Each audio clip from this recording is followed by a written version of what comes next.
Previously on the British Broadcasting Century.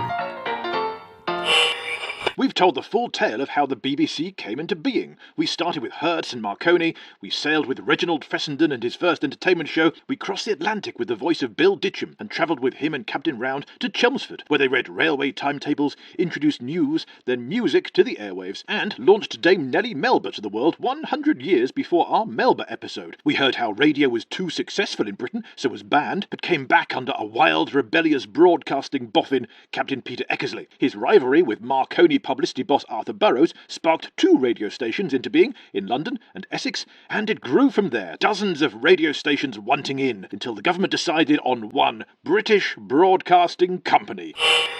This time, everything we missed out. Well, some things we missed out, especially who gave the first radio entertainment show in Britain, some clarifications on the first broadcast comedian, and who were the first 4 BBC employees, and why that's actually a trickier question than it may seem. All of that, plus an exclusive interview with TV presenter famed for his children's and science shows, and the podcaster behind Gareth Jones on Speed. It's Gareth Jones, or as I first encountered him on the telly, Gaz Top. I didn't even know how to introduce him. I'm going to call him Gareth Jones. Oh, that's a pretty good start. No, it's always been my name. There was a period in my life where other people called me Gaz Top. It was them who gave me the name. It was actually Mike Peters from The Alarm, the band I used to roadie for, who gave me the nickname Gaz Top, and it kind of stuck.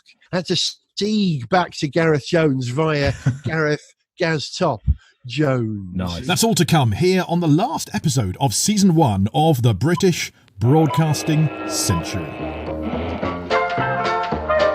Hello, this is Paul Carenza calling. This is London Calling.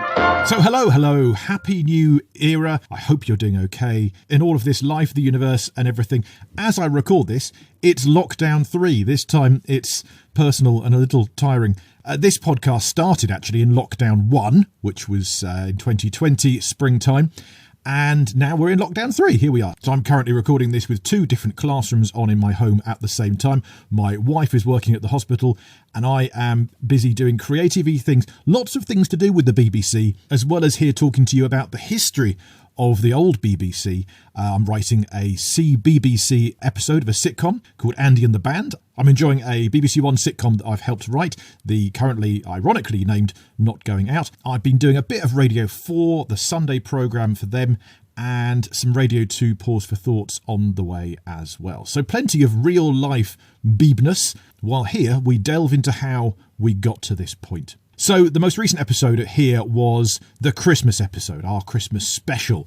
But really, in the big story of the Beeb, we've largely stopped at day 2. That's mid-November 1922. And we're about to have a break before season 2 of this podcast. That's where we're going to delve into the first year of the BBC's being. Between season 1 and season 2, I've got a few specials lined up. But before the specials start, I wanted to spin back on this episode and clarify, correct, fill in a few gaps as well. For example, here's a very quick one. Cindy Kent said a couple of episodes ago, this was like, Radio 1, wow. That in 1967, as Radio 1 started, she was there. Roger Moffat, a wonderful guy. Well, there we end broadcasting in the light programme, not just for today, but as it seems, forever. He was reading the weather forecast and somebody set fire to the bottom of the script and he's reading it down. Some idiot decided to set fire, because we all smoked in the studio in those days. She has since been in touch to clarify it was not the weather report, it was the shipping forecast. So happy to clear that up. This message will self-destruct if Cindy Kent is anywhere near it. The light programme, as it's known now, is closing down. More clarifications and corrections coming up. First, though, a few parish notices. Firstly, we now have a Facebook group. Until now, we've had a Facebook page, which sounds rather similar to a group, really, but the nice thing about a group is we can all kind of share equally. So it's a great place to join, and you can post pictures, you can post things that you've discovered about broadcasting history to share and be part of this community. Do find the British Broadcasting Century group and find us on Facebook. Here's a nice thing I read as well. Radio Caroline has finally broadcast the Queen's Christmas message after being turned down for it 56 years ago. On the 1st of December 1964, Radio Caroline publicity officer David Block contacted the BBC asking for a copy of the Queen's Christmas message. But they were a pirate station, of course, Radio Caroline, so he was told no, and to ask again, even when there was evidence of credentials as representative of an authorised broadcaster, their words. As you may know, 3 years ago, Radio Caroline was finally authorised as a broadcaster. So now they've reapplied, as they were asked to over half a century ago, and they were granted permission, finally, to broadcast the Royal Christmas message. God bless you, Ma'am. Am I referring to the Queen or Radio Caroline? You decide. Lastly, it's not quite broadcasting as such, but a recommendation I wanted to give you. The latest Behind the Spine podcast with Mark Hayward. He's digging into stories and storytelling, how we tell them, why we tell them, how we can tell them better, whether we're writers or creatives or whatever it might be. Their recent episode on movie archives is well worth a listen. And I thought as listeners to this podcast, you might enjoy it. It ties into what we're talking about here. It's the overlap between history, entertainment and technology. A fascinating interview with the archivists at Paramount and Zoetrope, that's Francis Ford Coppola's company. And on that podcast episode, they're zooming in on how The Godfather Part 3 is now being transformed and given new life, thanks to archive and old tech, a bit of love and a good old story. Now, the link to that episode's in the show notes. That episode is Season 2, Episode 6 of Behind the Spine podcast. I do know that we have a few archivists who listen, so a shout out to you, knee-deep in your many archives. Where did Noah keep his bees? In the archives. That's right, etc. So the plan from here, specials, that's what we've got coming up next few episodes on the British Broadcasting Century. The idea is that gives me time to A, write up the novel based on all this that I'm trying to do, B, write up the TV drama script based on all this that I'm also trying to do to pitch around, and C, research 1923 for the next season of this podcast.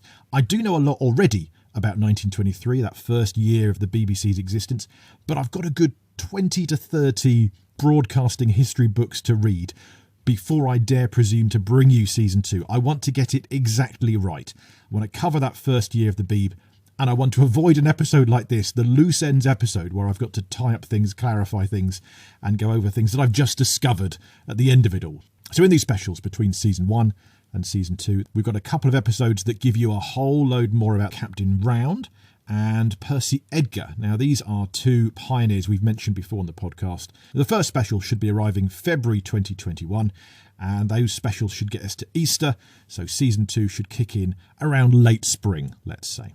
Right then, to business. So let's begin this episode of Clarifications with the first radio entertainment broadcast in this country.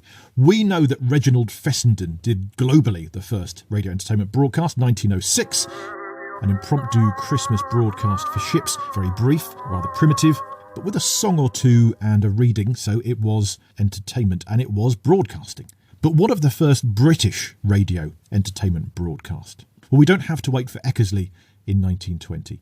A year after Fessenden, 1907, Lieutenant Quentin Crauford of the good ship Andromeda in Chatham Harbour reckoned that he could modify the magnetic detector that sent and received dots and dashes.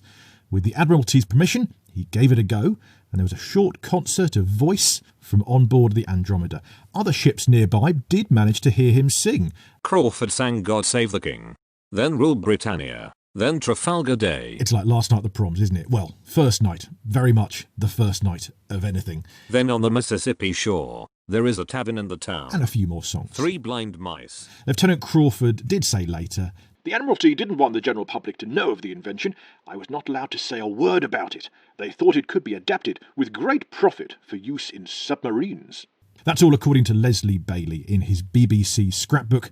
That's adapted from the old radio show of the same name. And hey, in the same book, in fact, Leslie Bailey shines a light on another early pioneer. In fact, a pioneering couple that we either glossed over or didn't mention at all back in episode 1. I can't remember. So this is 1917, and it's another military officer, Captain Donisthorpe and Mrs Donisthorpe, his wife, coincidentally, with the same name. "My first broadcast was from a bell tent in a field near Worcester. My part in this experiment was strictly unofficial." Perhaps Mrs Donisthorpe was the first female broadcaster. Yes, she slightly humoured her husband with his wacky ideas about shouting into a box. So Leslie Bailey's Scrapbook for 1917 show, she said, I sat on a sugar box in front of a transmitter which would now be considered a museum piece. It had a bath of oil for cooling the one and only valve. At first we simply had conversations between two stations about a mile apart. If I heard nothing, I would take my push bike and pedal to the other station, where I would often find that my husband had got on his bike to my base by a different route. Still, we did quite often make contact over the wireless, and I suppose my husband got quite a lot of technical knowledge from these experiments. Later we broadcast gramophone records and recitations to amuse the troops at training centres at Malvern and Droitwich. That was also strictly unofficial. During the war, Captain Donisthorpe was in France using the first British Army valve receiver. The march from crystal sets to the bright future of valve radio broadcasting had begun. For the next stage of broadcasting history's story, you can see episodes 1 to 15 of this podcast. And then for episode 16, our first broadcast comedian, well, we'll pick that up in a moment. First, this week's guest. Flashing forward several decades to the late 20th century, we meet a broadcaster that I grew up watching on Saturday morning kids' TV show Get Fresh and How To. This is a man who has in his blood broadcasting and science and where they both meet. Gareth Jones. I was brought up in North Wales, and a big part of Welsh culture is this thing called the Eisteddfod, which is a sort of a national singing, dancing, reciting poetry competition where everyone is expected to perform. You know, you just are. Everyone performs. It's completely normal. It's an essential part of Welsh culture. So I've always been, capable of standing up and telling a story, reciting a poem, singing a song, as everybody in Wales is. You look at the inordinate number of Welsh people who are in the media, it's because of the Eisteddfod. So I had that as my initial start. Then I went into youth theatre, and that sort of bolstered my performance credentials. I had a dad who was an engineer, an electronics engineer, so he filled me full of love and understanding for technology. My family rode the wave of the transistor, basically. With the invention of the transistor, the transition from valves to transistors, suddenly portable radios and televisions became much more affordable. And so, that was the technology boom that led to a revenue stream that dragged my family from being a working class family to being a middle class family in the 1960s. We had the first colour TV in our street because Dad sold them. So in the 60s, the 70s, late 60s, early 70s, Dad would bring a colour TV home from the shop to borrow for the weekend, and everyone on our street would come and watch the colour TV in our house. I remember a football match, the FA Cup final, being rerun on a midweek thing, and our house was full of people watching, I think, Chelsea and Leeds play in colour in our house. And of course, the reason I watched the moon landing live was we had a TV, in the late 60s, and it was an essential. The TV was always on. In fact, in our house, my sister came here to visit me a few years ago and walked in. She said to me, "Is there a reason the television's off?" And I found that, I hadn't thought like that, but the TV was always on. Yeah. My parents' house, they still to this day, they'll have generally like BBC One on in one room, then a different TV in the other room has got ITV on, and maybe a third in the kitchen's got 2 or Channel 4. And if you want to switch channels, you don't change your remote, you just go to a different room. To another room. And that's not weird. That's pretty much how I lived my life throughout the sort of the 80s and the 90s, and it changed when the kids turned up. Yeah, I mean, that isn't weird to me. That's completely the culture I grew up in. And then rock and roll happened, Slade in 1972, punk rock in 1976, and I formed a band with some mates, started gigging in North Wales, supporting other bands, and the other bands are better than us. And one day one of those other bands said, "Will you come and be a roadie for me?" So I ended up being a roadie for the other bands because I was good with technology. Toured the world with that band, The Alarm, for 5 years. A pal of mine, he'd applied for a job with a new satellite and cable music channel called Music Box, who are like MTV, and they were looking for presenters. And he said, "You should do this." I mean, this guy, Pete Picton, was in youth theatre with me. He was the guy who said, "Come, let's go join youth theatre." And he was also in my band with me. So he's been a massive influence on me. And Pete said, go for this job. And he wrote a phone number down on the back of a pack of Benson and Hedges. Yeah. And when I was in London one day, I set up the band in rehearsals, phoned this number and said, I believe you're looking for television presenters who know about music. And they said, yeah, come down for an interview. So literally that day, and I do mean literally that day, I went, did an interview, walked into an office full of girls, thought, I was young and single at the time. I'd quite like this. So I put my feet up on the desk wearing cowboy boots. I remember this well. I said, I like it here. I'd like to come and work here. And she said, well, let's find out if you can, said Jane Kelly, the woman interviewing me. And she gave me an opportunity for a screen test, which I passed. And 3 days later, I had my own TV program presenting music videos on Music Box. So I went from zero to hero in about 3 or 4 days. Ridiculous. So that's how I started in television. It's a fast turnaround, isn't it? When it happens, yeah. You're in. Yeah. That's it. Yeah. That's amazing. It was never my plan. I set out to be either the first Welshman on the moon, and I'm absolutely serious about this, or the bass player in Slade. Those are the two things, Paul, I wanted to be. There's time yet. There's time yet for the moon stuff, certainly. It could happen. And Slade as well, why not? Yeah. More from Gareth soon. Meanwhile, in the past, while we're talking fun and funny and entertainment, where did it all start? Well, avid listeners to this podcast will recall episode 16, we looked at the first comedian of British broadcasting, who we claimed was Helena Millais. Here I am again with my old string bag. Now, Alan Stafford guided us through some of radio comedy's earliest moments, but he's been in touch again on the email, paul@paulcarenza.com. You're welcome to drop me a line there. But Alan clarified that it's not quite as simple as we'd hoped, because it seems to depend on what you mean by broadcast and what you mean by comedian. So let's get geeky. Are you ready? Okay. Helena Millais graced the airwaves in London a few days before the BBC launched, so she was on in October 1922. But go back a few months to July 29th. You get not just a comedian, but a superstar comedian, Will Hay. You may know his films, but he was a stage star too, of course. So on that date, like a guest on the One Show, Will Hay was plugging his latest West End show with, at 6 p.m, a 30-minute condensed forecast, in other words, a preview, live on 2LO at Marconi House.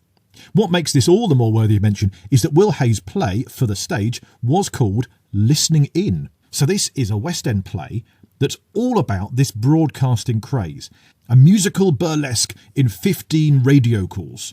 2 other versions of the programme actually say 21 radio calls, then 17. In other words, the scenes were gradually cut, as the show clearly wasn't working. The revue's run lasted through August 1922 in the West End, 3 months after 2LO started, 3 months before the BBC started. Opening night was postponed twice due to technical difficulties because it did include real live telephony.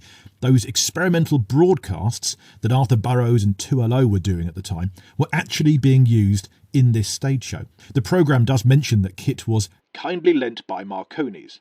Will Hay played Professor Broadcaster, demonstrating radiography, as he called it, to the press. And the gag throughout was that he couldn't get it to work. Lots of on-stage fiddling of buttons.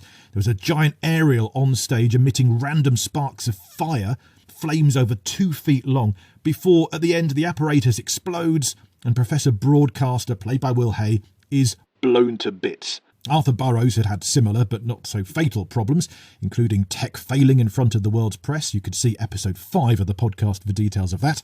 The Marconi Company hated Will Hay's show. They partnered to advertise their product, not imply that it could explode. The wireless folks did still have a PR battle to win. The press hated the stage show as well. Apparently the constant telephony attempts throughout just ruined the flow of the stage show. It closed early. The show was a revue, so it's a series of sketches, and in fact one of them is still viewable online for free in silent film form. No good for audio, so we won't include it here, but we'll put the link in the show notes. It's well worth a look. It looks like the excerpt of the stage show they did for 2LO on the wireless included hardly any of the broadcasting parodies. Perhaps they didn't want to bite the hand that fed them. Instead, Will Hay adopted his schoolmaster routine, and then he duetted with Miss Melita Dolores in a song called Boy and Girl with Herman Darewski on piano. So it's a no-brainer then, right? Will Hay surely counts as the first broadcast comedian, that we know of anyway. Well, maybe not, because avid listeners might remember that 2LO was one of 3 stations at the time, and London especially was experimental. So that Will Hay broadcast was actually purely intended for the monotype athletic club Garden Fete in Hawley. So what does that mean? It means that the Will Hay broadcast, possibly the first comedian on the wireless, wasn't being broadcast broadly. It wasn't intended for a wide audience. It was, I don't know, do we call it narrowcasting? Wireless telephony experimentation? It had a small intended audience. A Garden Fete in Hawley, that was it. But others could listen in, of course. Bear in mind that listeners at this point were called just that, listeners in. So Helena Millais may still take the crown, I think, as first broadcast comedian, because Will Hay was aimed purely at a village fete. But a few months after Will Hay, a month before Helena Millais, September 22nd, 1922, yes, apparently a 2-month gap of no booked comedians, humorist Wilfrid Liddiatt is on, don't know myself, reading the Vicar's presentation. And then September 28th, a week later, it's music hall performer Peggy Rae singing a few songs. Peggy's son would go on to be one of BBC Radio Comedy's brightest stars in The Goon Show. Peggy Rae was mum to Peter Sellers. We mentioned in episode 14 that the first all-British wireless exhibition and convention, Fab Week, that saw Charles Cory appear on September the 30th, William Parkyn and Herbert Dickeson on October the 2nd. All musical humourists, all, alas, largely forgotten by history. Well, since that episode of this podcast, comedy historian Alan Stafford has been in touch again. He's done some more digging for us. Charles Cory, it turns out, did parody songs at the piano. He also appeared on the BBC in a concert with Helen Marr, an American storyteller. That was in the first week of the BBC later that year. More of that next season. And apparently Charles Cory, especially in his novel adaptation of songs to advertising purposes, won much appreciation from the audience. According to the Western Morning News, also at that October radio exhibition, you could hear William Parkyn, who was also an organist. He didn't so much do songs as musical impressions of everyday life, so said the Buckinghamshire Examiner. One of his most humorous items was his original musical wedding, in which he composed an excellent little song by utilising lines from other popular numbers, according to the Beds and Hearts pictorial. And Mr. Dickeson from Exeter, he did character songs, probably unaccompanied, including clever character studies of a Somerset farmer, according to the Western Morning News. So Mr. Cory, Mr. Parkyn, Mr. Dickeson, broadcast comedians earlier than Helena Millais, yes, but again, experimental. It was all still a demonstration, arguably, rather than aimed at the public yet. And also, Helena Millais' act was in a studio aimed at an audience at home. Cory, Parkyn and Dickeson seem to have had a live audience there, like watching Live at the Apollo, where the home audience is secondary. The comedian is instead playing to the gallery. And also, they're all musical comedians. You know, it's not, dare I say, pure stand-up. And I say that myself as a stand-up who's trying to be a pure stand-up. Here's another one as well. Ernie Mayne, a.k.a. The Simple One. On October the 11th, 1922, he sang an original comedy song, Wireless on the Brain.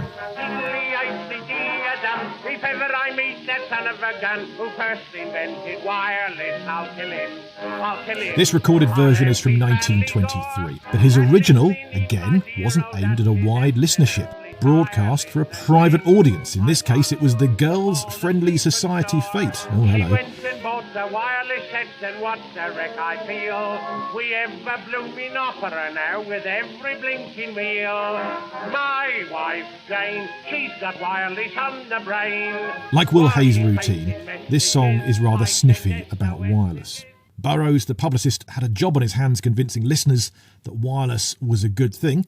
The whole song has Ernie scolding Marconi for occupying his wife so much that she's taken her mind off cooking his dinner.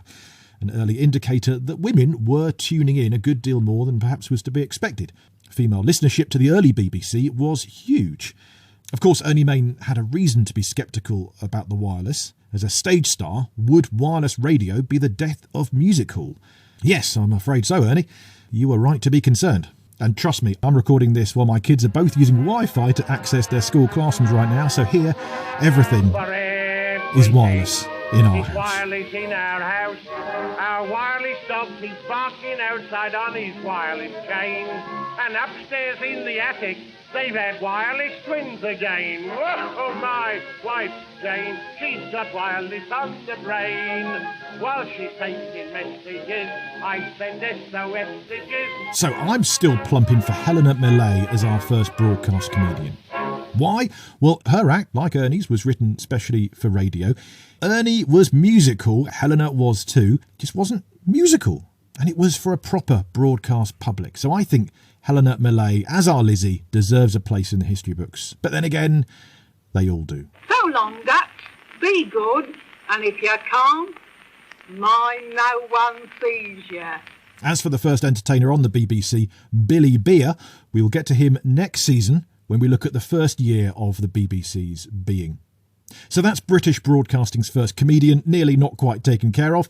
Let's go bang up to date with Gareth Jones. Children's television picked me out. I never set out to find children's television. What happened was when I was on Music Box, which was a pan-European satellite music channel, Janet Street Porter, a great television presenter and producer of the 80s and the 70s, she tracked me down because I got a message at Music Box one day. Oh, can you go and see Janet Street Porter? She's casting for a new Saturday morning children's program. What? Wait. Yeah. Wow. Really out of the blue. The show turned out to be Get Fresh. And that was it. I was sent off to Newcastle with 8 other people. And I got chosen for Get Fresh. Yay. And became a Saturday morning TV presenter. Not because I knew about music and knew about television. I think I got it because I used to be a roadie. And roadies have this brilliant, the show must go on attitude. You know, you arrive in a town at 4 o'clock in the afternoon, the band are on stage at 9 o'clock at night. You've got 5 hours to make everything work. And even if things aren't working, you make them work. You know, I've built drum risers out of old ashtrays when there wasn't a drum riser. You know, I've made cables up by wiring short cables together so we could do this gig. And a TV presenter of a live show, and this gig that I got, Get Fresh, was a live Saturday morning show, required that kind of the show must go on attitude. And I think that was my qualification for getting Get Fresh. Get Fresh exploded. We had something like 6 million viewers on a Saturday morning. It was massive, but there wasn't much in the way of rivalry in those days. There were only a few cable and satellite channels, so it was a very different environment. And that was, from memory, that was all over the country as well, wasn't it? You would That's be right, on yeah. different locations each week. Not only a different location, but an entirely different ITV company making the show every week. It was organised by Tyne-Tees Television, who had a central unit in London, a sort of a core unit. So there would be a producer, a talent booker, a couple of researchers, and the presenters. And then we would travel to a location, let's say Carlisle. And this week we would arrive on the Thursday, and it would be Border Television's turn to make our programme. So they turn up with their own OB unit. They'd have the spaceship, the Millennium Dustbin, this portable studio that was delivered. It was basically a 40-foot articulated lorry trailer. And you'd have to assemble it kind of like a transformer. All the bits on the inside would be taken out and put on the outside to make it look like a truck. And they'd have to follow instructions on how to do this. And it was very difficult, you know. It was only just made it by Saturday morning.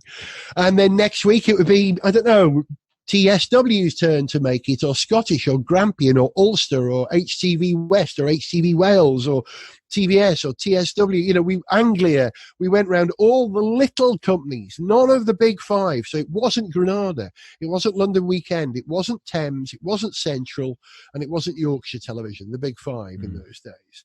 It was all the little regions who clubbed together to pitch for the Saturday morning franchise, because the big five either couldn't do it, didn't want to do it, had failed to do it successfully in the past.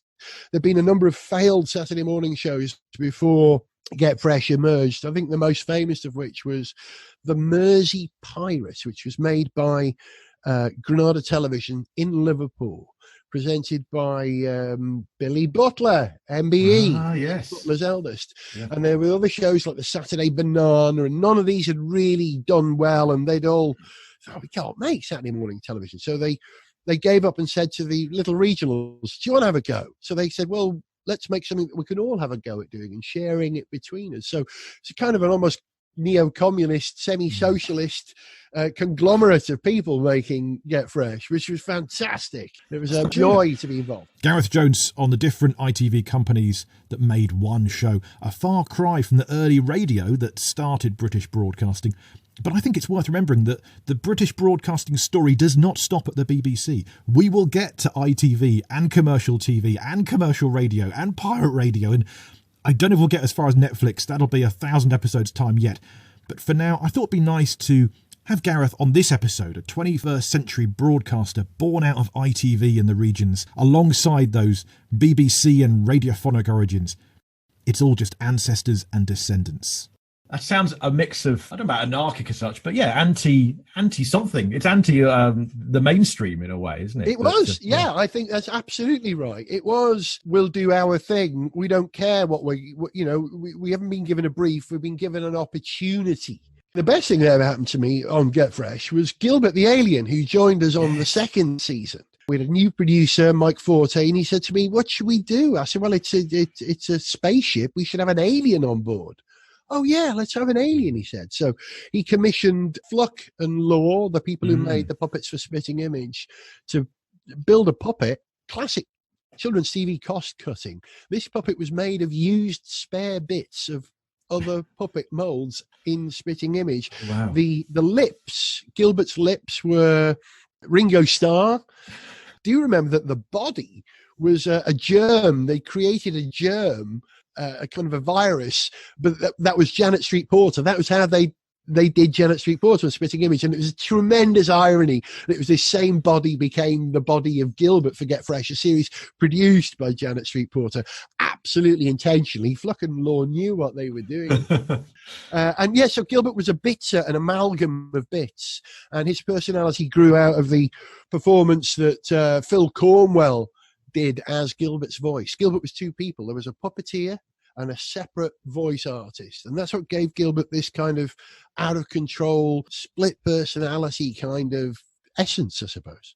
I imagine that a show like that must have been as full on as broadcasting sort of gets, as opposed to in a studio and so on. Was it fun, or was it mad, or was it somewhat, did you not have time to stop and think whether it was fun or mad? All three of those things. It was really intense.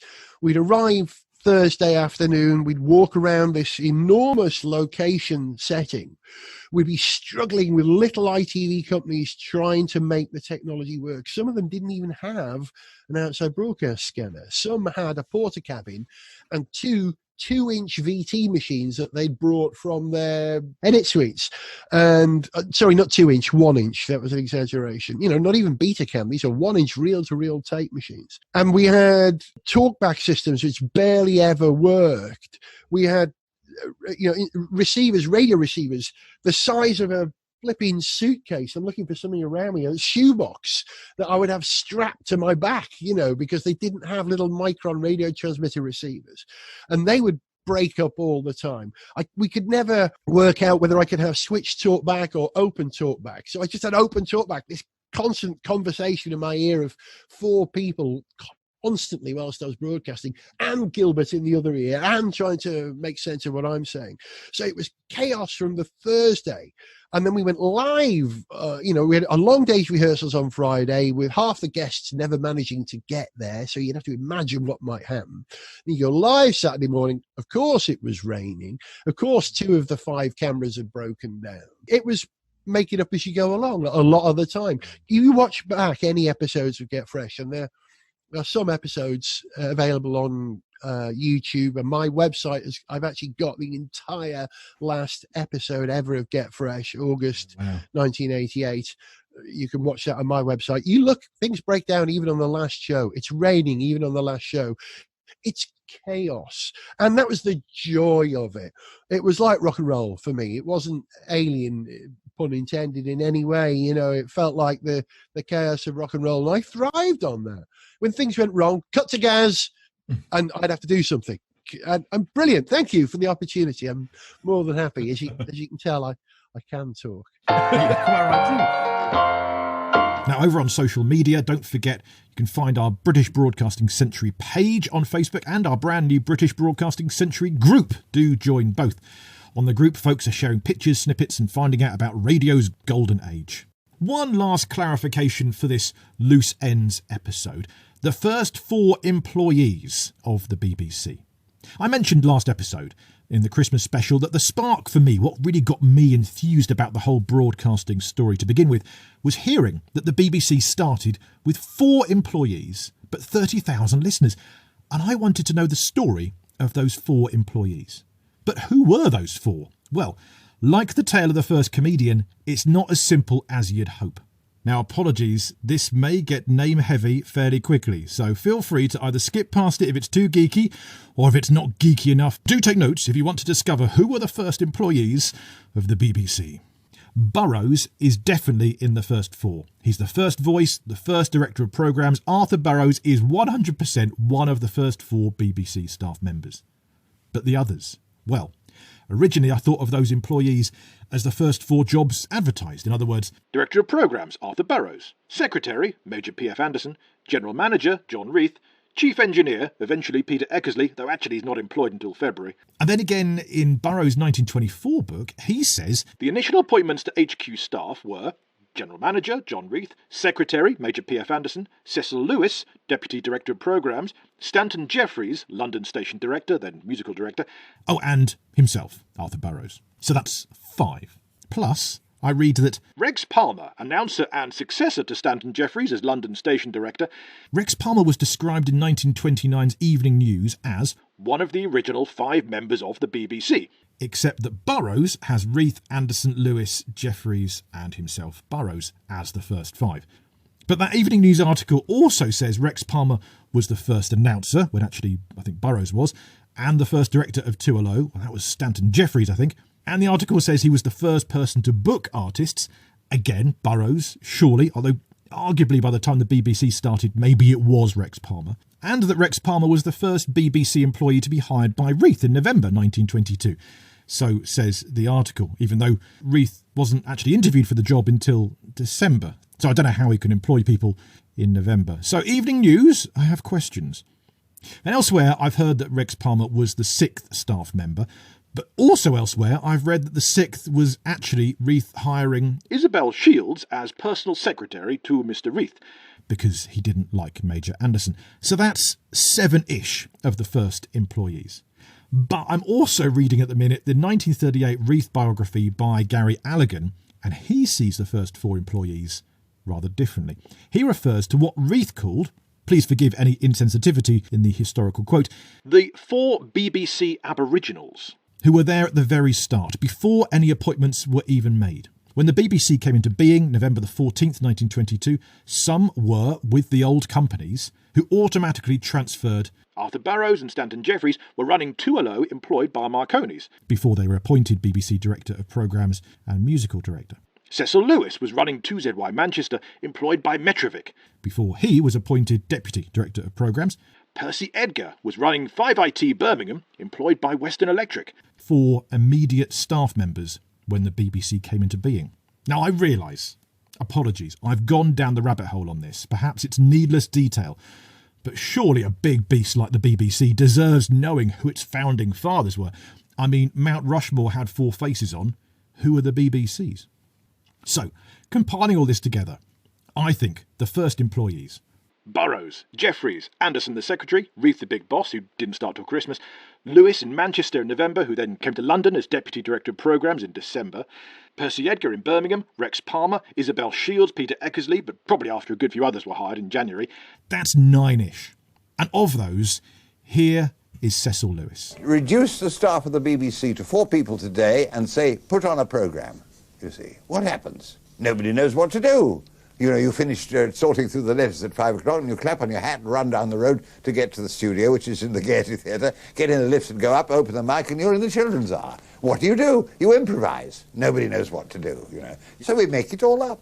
Speaking of Cecil Lewis and Percy Edgar, as I was puzzling this out on our Facebook page a while ago, listener Alan Pemberton emailed. Thank you, Alan. He said, you probably read Cecil A. Lewis's 1924 book, Broadcasting from Within. I've downloaded it from a certain link that I'll put in the show notes.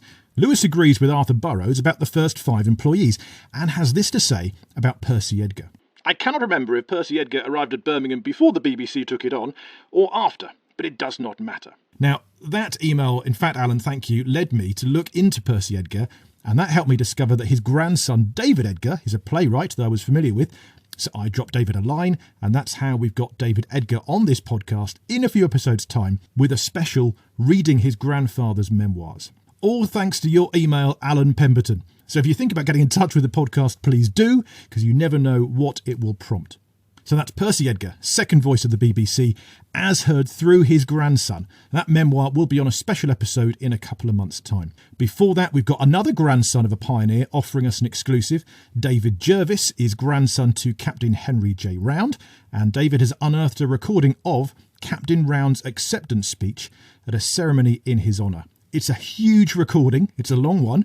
We will have the only publicly available copy of it right here next time in the first of our specials. So, purists, completists, archivists, history buffs, you will not want to miss it. After that, we've got a parliamentary reconstruction we're planning, Percy Edgar's memoirs, possibly a special on Peter Eckersley, and then hopefully soon after that, I will have used that time to do enough research to bring you Season 2 of the origin story of British broadcasting. It'll be the first year of the BBC, 1923. But to do that, I need to buy myself some time, and I buy that by, first of all, saying bye. Thank you to Gareth Jones for joining us on this podcast. You seem to have got into podcasting ahead of most, I think it's fair to say. Yeah, early adopter, pioneer. Only realised fairly recently I was a genuine podcast pioneer. And again, I can claim very little responsibility for that. It was my great ally, Zog, a journalist, a magazine editor called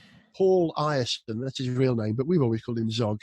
2005, when my 16-year tenure on How To had ended, I was casting around for what to do next. I was doing some motorsport television at the time, but Zog was doing a podcast about poker at the time called the Poker Diagram Podcast. And he came here, this room I'm in right now, one day and said to me, "You've got to make a podcast.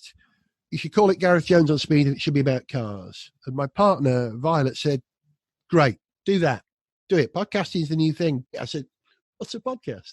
Really didn't know in 2005. So we started making content. We made a couple of programs, worked out how to write an RSS feed and how to upload programs to my web server. And I think the first show got something like 300 listeners. And then the subscriber base built until, we had something like 50,000 a few years ago, which was a huge number. So yeah, it reminded me, the early days of podcasting is the early days of ready control model aircraft. It was a very similar process of having to work it out from first principles. There was not a kit of parts available then. And I've kept it going. Violet will tell you that one thing I'm very good at is sort of loyalty and sustaining and just keeping something going. How To I did for 16 years. Gareth Jones on Speed, my car podcast, I've now done for 15 years. I tend to stay with things until other people are fed up of them, not me. Thank you so much. You've been so generous with your time, and your website, garethjones.tv. Find the other clips there, and your podcast, Gareth Jones on Speed. Everyone should listen to that if they don't listen already, but clearly everybody does. Yeah. Well, we got a reasonable audience. And one other thing, if you want to see any of the video of this stuff I've made over the years, you can go to my YouTube channel as well, youtube.com/Gareth Jones TV. But thank you, Paul, for the opportunity. Thank you for the great plug. You're a kind and generous man. Good luck with your show. Thank you much indeed. Thank you for listening and for sharing, if you would, and rating and reviewing us on Apple Podcasts, Spotify, Podbean, Stitcher, wherever you found this. Those reviews really do help people see them, they try the podcast, and more people jump on board, and they might get in touch and prompt some historical findings that we didn't know about before. If you especially enjoy us, please do consider patreon.com/Paul Carenza or paypal.me/Paul Carenza. They're two ways you can support us with a tip. Thank you to those who do, and those who have. You are superstars, and you keep us in books and web hosting. I hope this episode has helped tie up a few loose ends. The books that have been particularly helpful in doing so have been Gary Allegan's book John Reith, Leslie Bailey's BBC Scrapbooks, and Dennis Gifford's 50 Years of Radio Comedy. And that is why I need to read a lot between now and season 2 to make sure I know all the facts before we start telling you the story of the BBC's first year of broadcasting. back next month with that Captain Round special. And thank you for your company on Season 1 of The British Broadcasting Century, presented and produced by me, Paul Carenza. Original music is composed by Will Farmer. Archive clips are either public domain and or used with kind permission of the BBC, and or finding some other rights owners in the long distant past is nigh on impossible. If you own a clip and don't want us to use it, do say. If you own a clip that we don't have and you do want us to use it, do get in touch. Stay informed, educated and entertained. And join us next time for The Specials on the British Broadcasting Century.